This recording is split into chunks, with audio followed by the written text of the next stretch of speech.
Bismillahirrahmanirrahim. Assalamualaikum warahmatullahi wabarakatuh. Jumpa lagi bersama Bapak Muhammad Miftah dalam pelajaran geografi SMA 5. Kali ini Bapak akan menjelaskan tentang materi poros maritim. Pada video sebelumnya sudah Bapak jelaskan tentang pendahuluan tentang poros maritim Indonesia. Sekarang beberapa Bapak ingin sampaikan yang poros maritim kelanjutannya. Dalam materi poros maritim, kalian sebenarnya bisa mencari materi tersebut, bisa di internet, bisa baca di buku. Nah, di sini dalam video ini, pembelajaran kali ini Bapak tidak biasa mengulang-ulang apa yang ada di buku. Coba memberikan pola pikir, daya pikir, dan juga pemikiran-pemikiran yang sifatnya kritis, sifatnya membangun, sifatnya kalian mengembangkan potensi-potensi kalian. Gitu. Nah, seperti yang Bapak bilang, dalam pelajaran geografi ini adalah pelajarannya para pemimpin, pelajarannya para raja-raja. Geografi adalah ilmunya raja-raja. Raja-raja harus mengetahui wilayah, potensi daerah, potensi masyarakatnya. Nah, itu seorang raja harus memiliki pemahaman, pengetahuan tentang geografi. Kita sebagai orang biasa, sebagai pelajar, kita mempelajari ini. Siapa tahu kita akan menjadi pemimpin negeri ini, pemerintah atau menteri-menteri yang juga mengurus tentang wilayah Indonesia. Nah, itu ya tentang pelajaran geografi. Pentingnya di situ. Kalau untuk diterapkan di sehari-hari, geografi kurang pas untuk diterapkan sehari-hari karena ini hanya sifatnya pengetahuan. Pengetahuan akan menurunkan kesadaran tentang apa? Kesadaran apa yang akan saya lakukan, ini baik untuk negeri saya, ini buruk untuk negeri saya, itu kesadaran. Bukan jadi hanya sekedar pengetahuan doang. Jadi sadar, ini baik untuk negeri saya, ini buruk untuk negeri saya. Jadi kalian harus ada basic tahu dulu. Kalau tidak tahu bagaimana mengetahui ini baik atau buruk kalau belum tahu. Kembali ke poros maritim ya.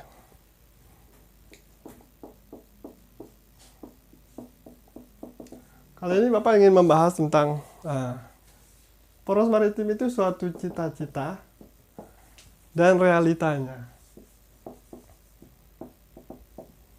Cita-cita dan realita. Lalu Bapak akan membahas tentang deklarasi Juanda,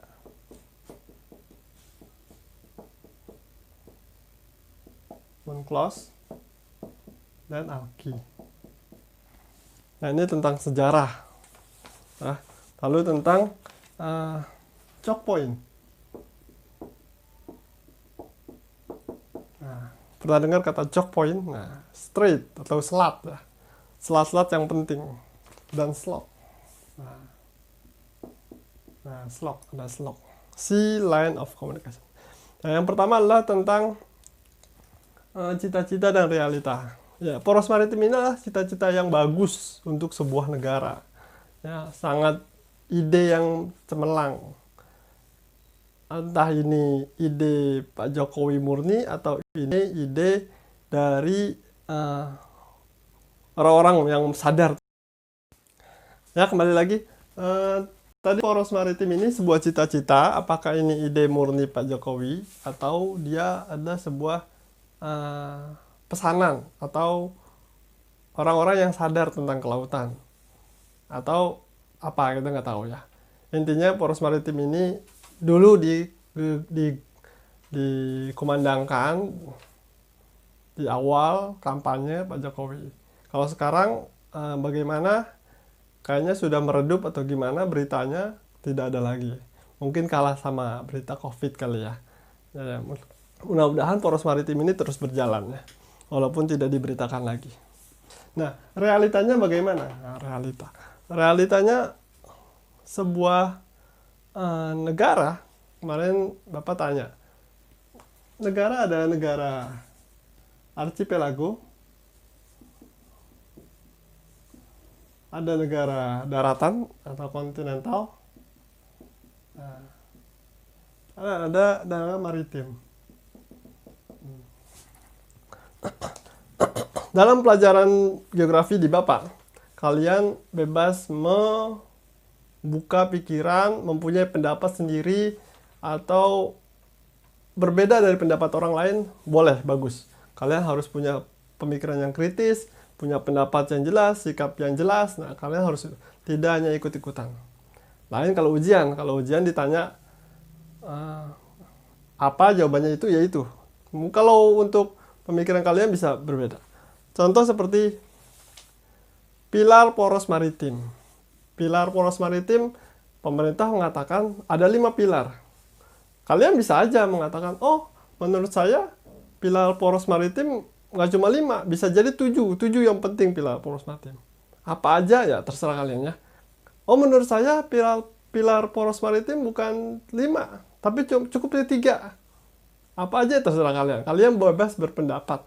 Ya, di dunia akademis pendapat itu boleh. Berpendapat itu boleh.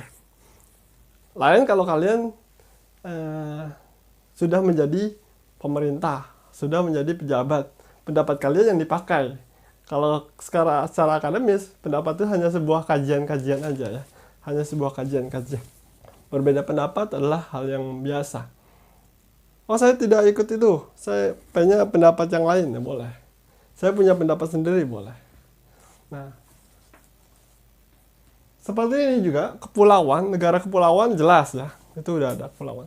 Apakah negara daratan ada definisi khususnya? Ya mungkin tidak ada atau ada, nggak tahu ya. Atau negara maritim kalau ditanya negara maritim nggak ada kayaknya di literasi. Tapi kalian bisa mengungkapkan pendapat kalian sendiri, negara maritim itu yang seperti apa. Sekarang Bapak ingin menyampaikan pendapat Bapak, yang negara kepulauan adalah negara-negara yang punya banyak pulau, di mana di antara pulau dan pulaunya itu ada laut dalam ya, istilahnya laut dalam. Bukan laut dalam ke dalam. Laut di antara dua pulaunya itu sangat luas. Nah, maka yang diambil adalah batasnya adalah pulau-pulau terluar. Pulau-pulau terluar diambil sebagai wilayah negara tersebut. Itu negara kepulauan. Jelas ya, udah ada di kesepakatannya dari UNCLOS. Negara daratan itu ya lebih luas daratannya ketimbang lautnya. Kurang lebih seperti itu ya. Amerika daratan ya. Dia daratannya luas. Lautnya ada, dia punya laut juga, pantai barat dan pantai timur. Negara Cina juga daratannya kontinental, dia punya laut. Ada juga negara-negara yang di daratan dan tidak punya laut juga. Nah, itu akan sulit berkembang ya, seperti Laos dia kalau mau melakukan perdagangan internasional, dia permisi dulu sama negara Thailand gitu, melalui Sungai Mekong, baru dia bisa ke laut. Nah, begitupun negara-negara yang ada di Asia Tengah. Mereka melakukan perdagangan itu pakainya mobil-mobil darat, ya, kontainer. Lalu, untuk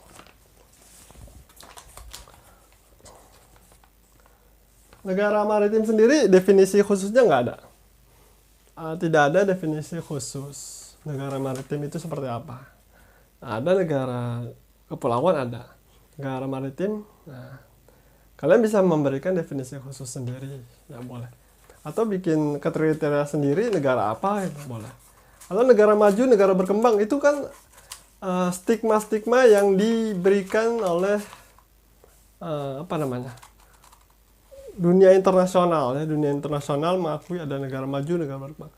Nah, sekarang apa itu negara maritim? Bapak pikir pendapat Bapak adalah negara maritim itu negara yang kuat dari segi kemaritiman. Apa kemaritiman? Maritim itu perdagangan, militer, kedaulatan. Nah, kalau menurut Bapak, maritim itu harus 3 ini yang penting. Perdagangannya kuat, militernya kuat, dan juga kedaulatan negaranya. Nah, sekarang Indonesia gimana? Realitanya, ibarat kata ada orang ingin six pack, perutnya buncit, six pack. Saya pengen six pack. Saya bertekad ingin six pack. Tapi realitanya yang dia lakukan makan makanan junk food, tidak olahraga. Nah, itu realitanya berlawanan dengan cita-citanya. Ada orang yang ingin banyak hal, misalkan pengen pinter, pengen lulus PTN, tapi kerjanya nongkrong, main game, tidak manajemen waktu, tidak menstrategikan apa yang dia lakukan, apa yang mencapai cita-citanya itu bagaimana caranya. Dia pengennya instan, sehari, dua hari, seminggu, 2 minggu langsung bisa masuk PTN. Nah, cita-citanya berlawanan dengan realita. Nah, begitu pun poros maritim. Poros maritim gimana nih perdagangan di Indonesia? Apakah Indonesia perdagangnya surplus atau defisit? Apa sih perdagangan? Zaman dulu perdagangan itu adalah komoditas yang diperdagangkan dunia, yaitu adalah rempah-rempah. Zaman dulu ada rempah-rempah. Zaman sekarang komoditas makin banyak. Tidak hanya rempah-rempah. Rempah-rempah tetap. Makin ada minyak, ada komoditas barang-barang elektronik, barang-barang transportasi, barang-barang berat, alat-alat berat, nah itu komoditas. Sekarang Indonesia gimana perdagangannya? Dari realita kita itu impor hampir di semua sektor. Termasuk pangan kita pun impor. Artinya realita kita tidak menuju ke negara maritim, masih jauh untuk menjadi poros maritim. Karena negara maritim aja susah, kalau kita masih perdagangannya impor. Bapak beli beli mikrofon. Ini barang-barang impor, kita semua tahu. Sampai alat elektronik, mobil-mobil semua impor. Ada nggak ekspor Indonesia? Ada. Tapi ekspor Indonesia berupa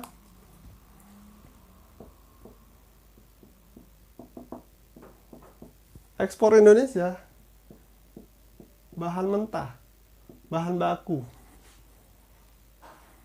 Impor Indonesia barang konsumsi. Termasuk beras, termasuk terigu. Semua adalah barang-barang impor Indonesia itu barang-barang konsumsi. Sedangkan ekspor Indonesia adalah barang-barang mentah. Nah, kita harus merubah. Impor kita adalah barang-barang mentah. Ekspor kita barang-barang konsumsi. Harus melakukan perdagangan. Jadi kita itu perdagangannya hanya perdagangan konsumtif. Perdagangan konsumtif, bukan perdagangan yang sifatnya produktif. Membangun produksi Indonesia. Itu adalah perdagangan yang ada di Indonesia ya. Masih mengandalkan sektor barang-barang mentah lebih banyak. Impornya barang-barang. Kita tidak butuh yang namanya minyak mentah. Kita butuhnya bensin. Bensin impor. Kita nggak butuh yang namanya besi. Kita nggak butuh yang namanya aluminium. Kita butuhnya itu adalah mobil, motor. Mobil, motor impor. Jadi mana nih produksi Indonesia?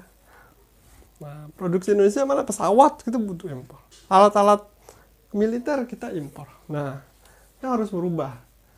Perdagangan kita harus menjadi perdagangan yang sifatnya ekspor barang-barang konsumsi. Ekspor barang-barang Indonesia. Realita Indonesia. Nah, masalahnya apakah pemerintah kita paham, pejabat-pejabat kita paham kalau kita itu negara konsumsi, konsumen. Kita itu dijadikan negara konsumen oleh negara lain. Daging sapi impor. Semuanya, hampir semua aspek kita impor. Ya, barang-barang elektronik kita impor. Nah, jangan sampai pejabat kita nggak tahu. Atau jangan-jangan pejabat kita tahu kita itu konsumen. penduduk kita besar itu berpotensi menjadi konsumen, bukan menjadi tenaga kerja yang memproduksi barang-barang konsumsi. Tapi kita adalah negara besar yang berpotensi sebagai negara konsumen. Nah, bedanya antara kita rakyat,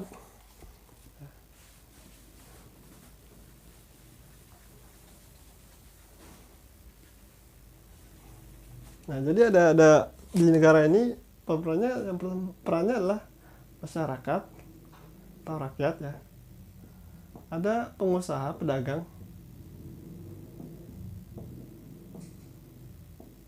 dan pemerintah.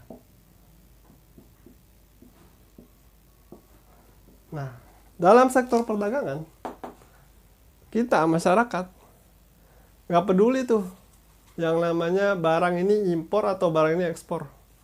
Pokoknya ada barang murah bagus kita beli. Itu adalah sebagai masyarakat, sebagai rakyat gitu ya.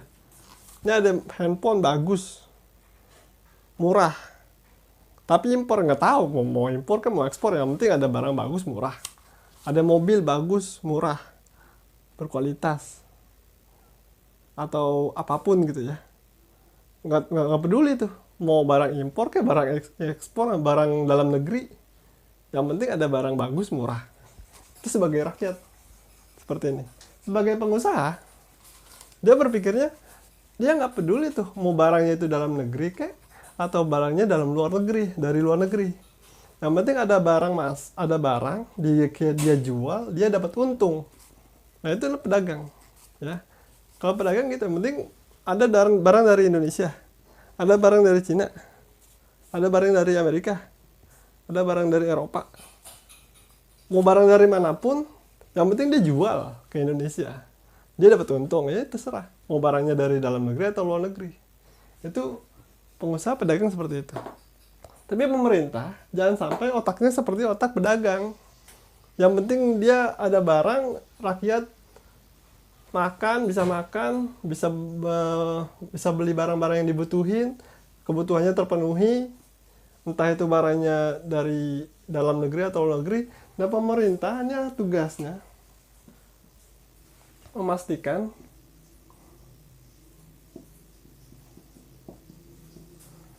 kita lebih banyak impor, itu harus lebih kecil daripada ekspor. Ini tugas pemerintah. Gimana caranya? Jangan sampai kebalik. Pemerintah nggak mau mikirin tuh mau ekspornya lebih besar atau impornya lebih besar. Kalau gitu, nggak usah ada pemerintah. Ya, nggak usah ada pemerintah juga, perdagangan akan berjalan. Nah, tugas pemerintah gimana caranya masyarakat bisa dapat barang murah berkualitas tapi dalam negeri. Pemerintah tugasnya adalah bagaimana pedagang dia bisa jualan, tapi jualan barang-barang dalam negeri. Kalau bisa barang dalam negeri dia jual ke luar negeri. Nah, itu tugas pemerintah. Nah, jangan sampai pemerintah, oh kita ini negara besar berpotensi sebagai konsumen, terserah, yang penting kebutuhan rakyat terpenuhi. Enggak gitu juga ya. Jadi pikirannya pikiran rakyat ya. Dia pikirannya pikiran pedagang. Kalau pemerintah tuh harus berpikirnya lebih di atasnya. Kalau dalam kasta di zaman dulu ada kasta namanya Sudra, Waisya. Sudra itu rakyat biasa, Waisya itu pedagang, Ksatria itu pemerintah. Nanti kalau salah dikoreksi ya. Jadi pemikiran pemerintah itu jangan sampai sama kayak pemikiran pedagang. Kalau pikirannya pedagang, ya ngapain dia jadi pemerintah? Ya, ini adalah maritim. Negara maritim itu negara yang kuat perdagangannya. Siapa aja negara-negara yang pengekspor barang konsumsi, pedagangnya ekspor barang konsumsi. Ini harus lebih besar. Eropa negara eksportir barang konsumsi. Mereka barang mentah sedikit, tapi mereka ekspor barang konsumsi. Amerika dia ekspor barang konsumsi. Cina mereka ekspor barang konsumsi. Apa yang dibutuhkan pokoknya dia ekspor. Nah, itu adalah negara maritim. Walaupun dia bisa jadi kepulauan, bisa jadi dia daratan. Ya, negara maritim itu bisa jadi kepulauan, bisa jadi daratan. Nggak masalah. Seperti Inggris negara kepulauan. Dia pedagang. Pedagangnya itu eksportir, bukan pedagangnya itu ngambil barang luar negeri masukin ke dalam negeri, bukan gitu. Pedagangnya itu ngambil barang dalam negeri dijual ke luar negeri. Itu pedagang, ya. Lalu militer. Zaman dulu ketika pedagang VOC datang ke Indonesia, pedagang-pedagang VOC, pedagang Eropa datang ke Indonesia, mereka setelah pedagang datang, mereka mengirimkan pasukan untuk menjaga agar para pedagangnya itu aman. Barang dagangan mereka dijual aman. Zaman dulu ada jalur sutra. Jalur sutra itu jalur darat dari Cina ke Timur Tengah, ke Turki dan juga ke Irak, ke Baghdad. Itu banyak perampok-perampoknya, harus ada kekuatan militer untuk menjaga para pedagang. Nah, Amerika itu adalah negara pedagang, ekspor barang konsumsi, dan dia adalah negara militer. Angkatan militer terbesar di dunia ya di Amerika. Kalau mau digabungin punyanya Jerman, angkatan militer Jerman, Inggris, Prancis, Rusia, digabung Cina, itu masih lebih kecil dibanding angkatan perangnya Amerika. Amerika besar angkatan perangnya. Maka dia menjadi polusi dunia. Nah, entah itu polisi atau jadi preman dunia kan kita nggak tahu. Intinya seperti itu. Dia menjaga keamanan untuk dalam negerinya dan juga untuk perdagangan dia, ya. Entah itu perdagangan minyaknya. Kita bensin aja impor. Bensin ya, Pertamax, Pertalite, premium, itu impor. Mungkin ada beberapa yang sudah bisa memproduksi sendiri, tapi itu produksinya masih di bawah dari nilai konsumsi dalam negeri kita. Nah, itu pedagang. Militer itu penting. Seperti Majapahit ingin menguasai wilayah, perdagangannya lancar, dia mengirimkan pasukan angkatan lautnya mengepung wilayah lain. Misalkan di daerah Semenanjung Malaka, Semenanjung Vietnam, di Thailand sana. Jadi mengepung wilayah yang akan dikuasai dengan militer. Setelah itu bernegosiasi, berdaulat, kedaulatan.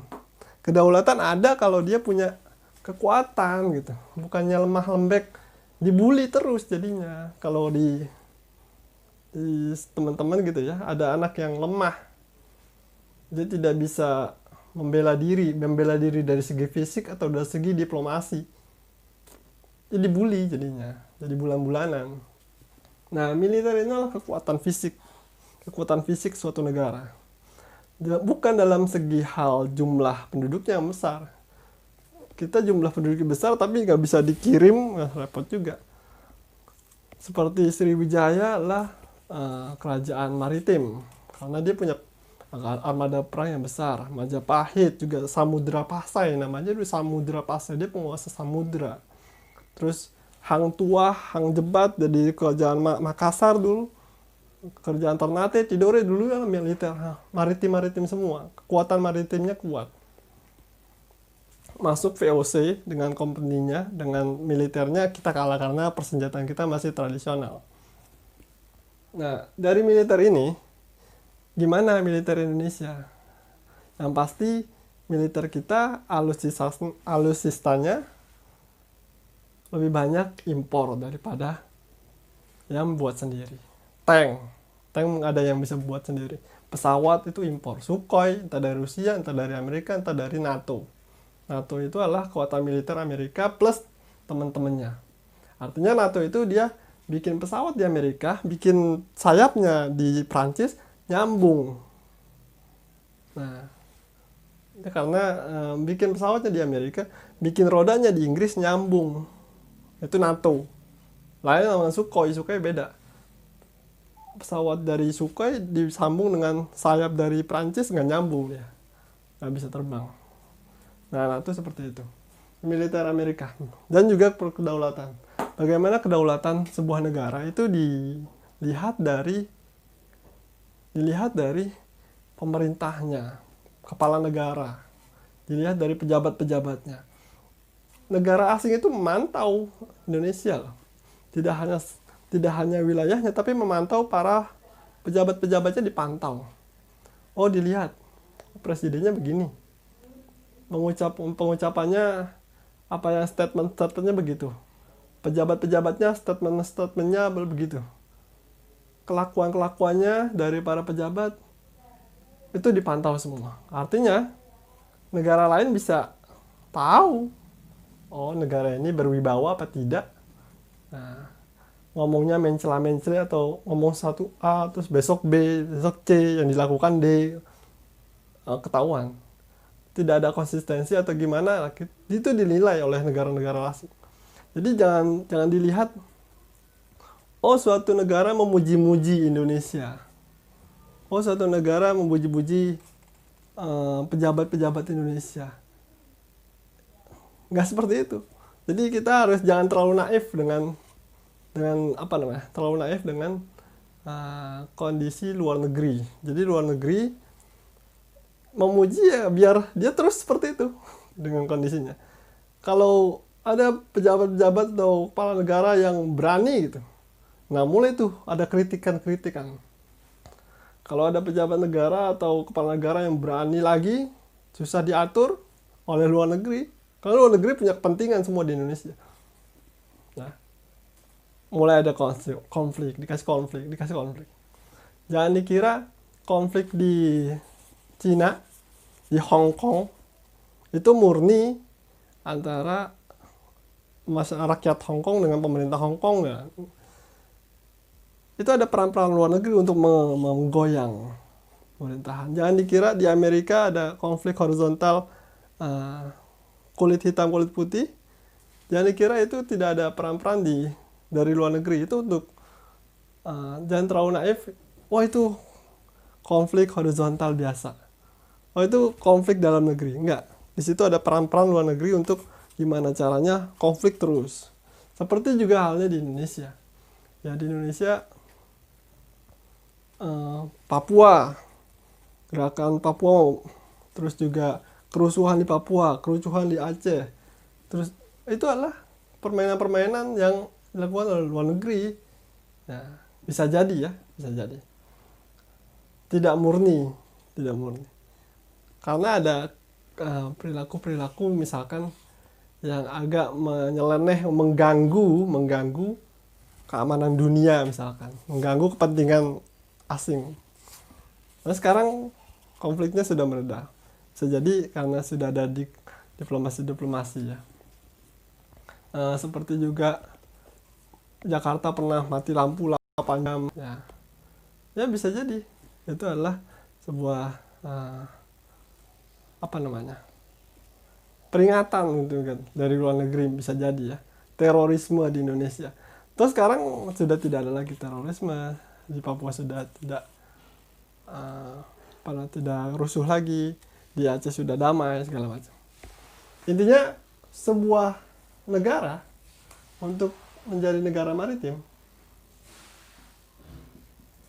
dia kuat di perdagangan, kuat di militer, kuat di kedaulatan.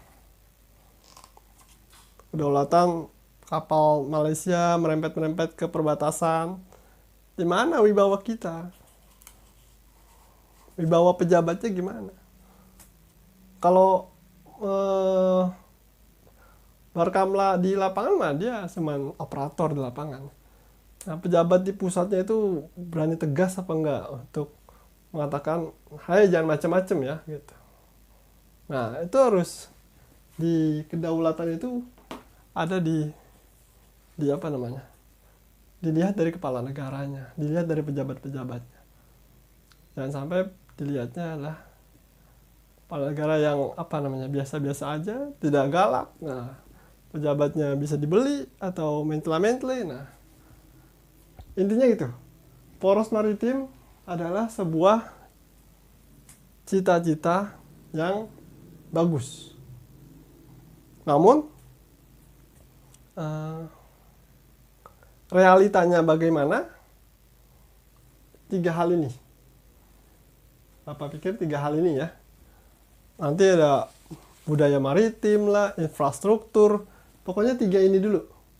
3 ini dulu kalau kuat, kita bisa menjadi negara maritim. Termasuk juga infrastruktur. Infrastruktur itu infrastruktur kita dalam negeri atau infrastruktur impor. Kereta LRT impor apa dalam negeri?